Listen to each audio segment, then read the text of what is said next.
Gospod Furlan, leto in pol dela Nacionalni preiskovalni urad, specializirana skupina kriminalistov za pregon organiziranega gospodarskega, korupcijskega, finančnega kriminala.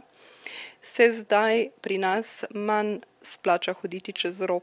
Jaz mislim, da čez rob se ne splača nikoli hoditi, je pa bil Nacionalni preiskovalni urad ustanovljen za to, da se preiskujejo najhujše oblike gospodarskega in javnofinančnega kriminala, da se koncentrira znanje določenih kriminalistov in da se bolj intenzivno in bolj koncentrirano dela na določenih primerih. Nacionalni preiskovalni urad je specializirana kriminalistična enota, ki preiskuje najtežje oblike gospodarskega, javnofinančnega in tudi resnega kriminala.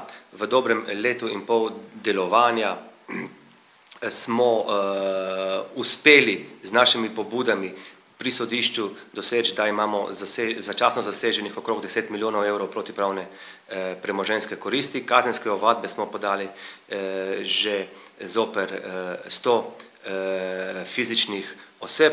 Trenutno dela v Nacionalnem preiskovalnem uradu 55 preiskovalcev, 16 od teh preiskovalcev je zunanjih, se pravi, to so ljudje s specifičnimi znanji, predvsem ekonomskimi, ki so prišli iz raznih agencij, bank, davčne uprave, carine. Pričakujem, da bomo do konca leta, vkolikor bodo seveda nam omogočena finančna sredstva, v Nacionalni preiskovalni urad zaposlili še dodatnih 10 do 15 preiskovalcev, bodisi nekaj notranjih izkušenih kriminalistov s dolgoletnimi izkušnjami in nekaj zunanjih s specifičnimi, predvsem ekonomskimi znanji.